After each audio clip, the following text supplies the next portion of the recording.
I'm here to talk about success, right?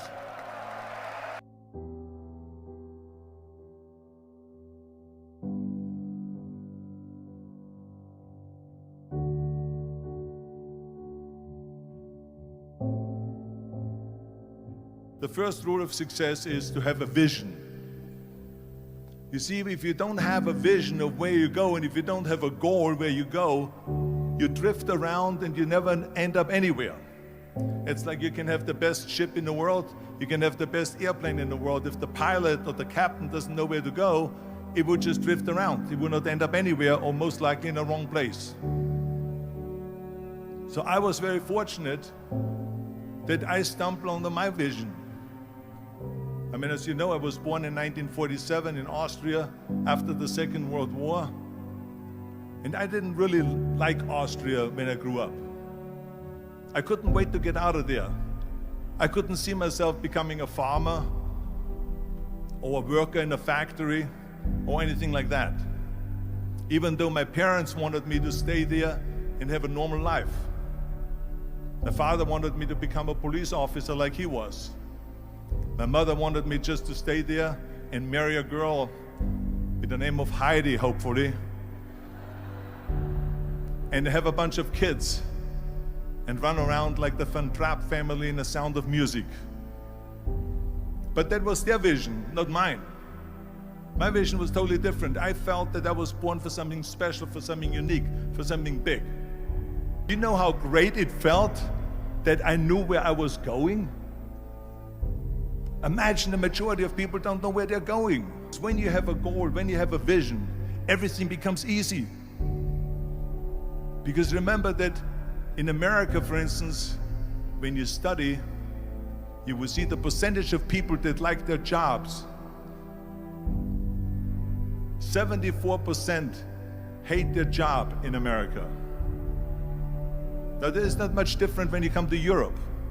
The majority of people don't like what they're doing because they're really not doing it because they didn't have a goal and they followed this goal. They just aimlessly drift around, and then all of a sudden there's a job opening, so they get that job because you have to work. But then when you work, it's a chore. It's work. It's not fun. So if you think about, only a quarter of the people really enjoy what they're doing in life. That is unbelievable if you think about it. So I felt so blessed that I knew what I was doing. It's like a medical student that studies and knows he wants to become a doctor. You know where to go. So I knew where to go. So people always ask me, when they saw me in the gym in the pumping iron days, they say, why is it that you're working out so hard? 5 hours a day, 6 hours a day, and you have always a smile on your face.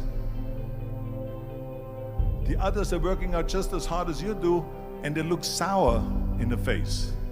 Why is that? And I told people all the time, I said, because to me, I'm shooting for a goal. In front of me is the Mr. Universe title. So every rep that I do gets me closer to accomplishing that goal, to make this goal, this vision turn into reality. Every single set that I do, every repetition, every weight that I lift will get me a step closer to turn this goal into reality. So I couldn't wait to do another 500-pound squat. I couldn't wait to do another 500-pound bench press. I couldn't wait to do another 2,000 reps of sit-ups. I couldn't wait for the next exercise, for the next half hour of posing and all the kind of things that you have to do to be a champion. And with the age of 20, I went to London and I won the Mr. Universe contest as the youngest Mr. Universe ever. And it was because I had a goal. So let me tell you something, visualizing a goal and going after it makes it fun. You got to have a purpose no matter what you do in life. You got to have a purpose. So that's rule number one, have a vision. Rule number two is, don't listen to the naysayers. Don't listen to the naysayers.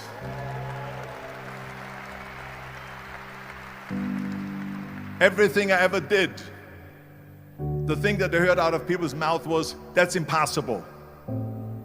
that can't be done or no. So whenever someone said to me, it can't be done, I heard it can be done. When they said no, I heard yes. And when they said it's impossible, I heard it is possible. I'm a strong believer of what Nelson Mandela said, that everything is always impossible until someone does it. Well, I'm going to be the one, I said to myself, I'm going to do it and I'm going to show it to them. Maybe it has never been done before. That's perfectly fine with me. But I'm going to do it. And I did not listen to the naysayers. The next thing, the third point that I'm going to make to you is, before we sit down with Jürgen and talk about the rest of the three, is work your ass off. There is no magic pill. There is no magic out there. You cannot get around. You have to work and work and work. And it drives me crazy when people say that they don't have enough time to go to the gym for 45 minutes a day and work out. Or to do something for 45 minutes to an hour a day to improve. If it is physically improve or if it is mentally to improve. Imagine you read 1 hour a day about history. How much you will learn after 365 hours in 1 year. Think about if you study about the history of musicians, of composers, how much you would know. Imagine if you would work on a business, on some business that you want to develop every day for an hour. Imagine how further along you will go and get. So it drives me nuts because when people say we don't have the time, we have 24 hours a day. We sleep 6 hours a day, so that gives you still 18 hours. So there's someone shaking their head out here in front. They say probably, I don't sleep 6 hours, I sleep 8 hours, right? Or just sleep faster.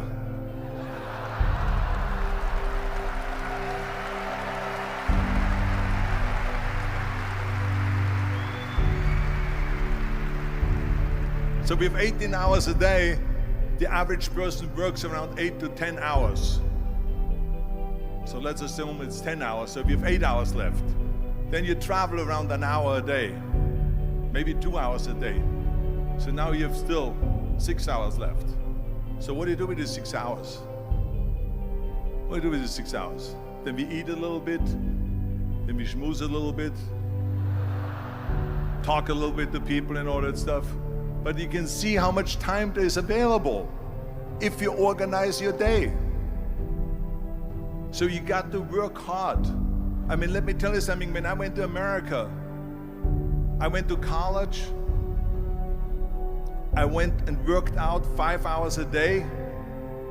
And I was working on construction. Because in those days in bodybuilding, there was no money. I didn't have the money for food supplements or anything. So I had to go to work. So I worked on construction. I went to college. I worked out in the gym, and at night from 8 o'clock at night to 12 midnight, I went to acting class 4 times a week. So I did all of that. There was not one single minute that I wasted. I became very friendly with Muhammad Ali in the 70s. And Muhammad Ali worked his butt off. And I saw it firsthand. And I remember that there was a sports writer that was there in the gym when he was working out and he was doing sit-ups. And they asked him, how many sit-ups do you do? And he said, I don't start counting until it hurts. Now think about that. He doesn't start counting his sit-ups until he feels pain. That's when he starts counting. That is working hard. And so you can't get around the hard work. It doesn't matter who it is. As a matter of fact, I believe what Ted Turner said, work like hell and advertise.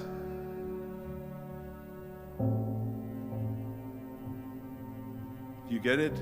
Work like hell, go to bed, and early to rise, work like hell and advertise. So you work your ass off, and then you let the world know about your work. That's what it is all about. Let people know. If you have a company, if you have a movie, if you do a sports, work your ass off, but then advertise and let everyone know. I hate Plan B. And I tell you why. Because we have so many doubters, as I've said earlier, the no-sayers. We have so many of those people that say no, and you can't do it, it's impossible. That is okay, because we just turn off, as I said earlier, and we listen and we hear the no being a yes. You can't do it, you can do it, and all of that. So that is possible to do that amongst all the negative people around you. But when you start doubting yourself, that's very dangerous. Because now what you're basically saying is that if my plan doesn't work, I have a fallback plan, I have a plan B. And that means that you start thinking about plan B, and every thought that you put into plan B, you're taking away now that thought and that energy from plan A.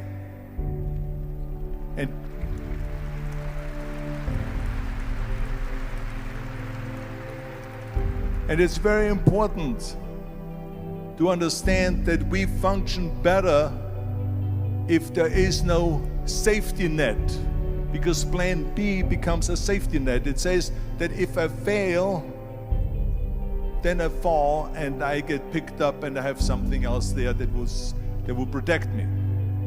And that's not good, because people perform better when there's no safety net. People perform better in sports and everything else if you don't have a plan B.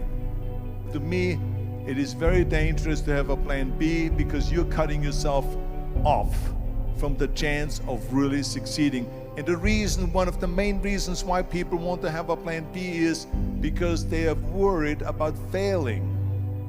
What is if I fail, then I don't have anything else? Well, let me tell you something. Don't be afraid of failing, because there's nothing wrong with failing. You have to fail in order to climb that ladder. There's no one that doesn't fail. We all fail. It's okay.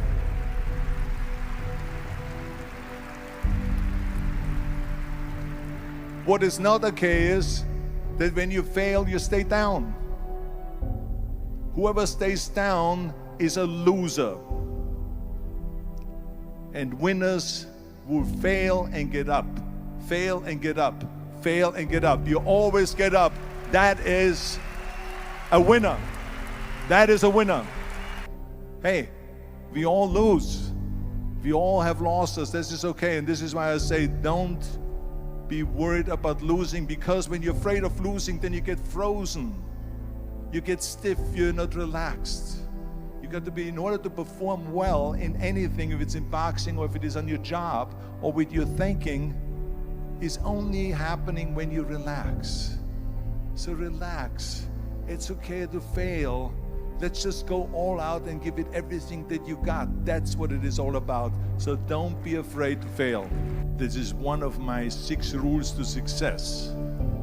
You can only feel complete as a person if you think about what can you do for your fellow member around you that maybe needs help. I felt like that. Everyone has a different motivation why you get into that.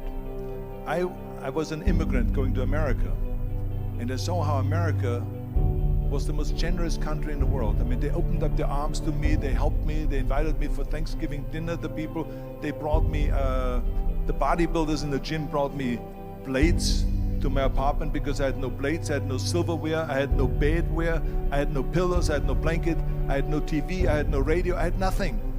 They brought it to my apartment. They helped me. And I saw that firsthand, this generosity in America.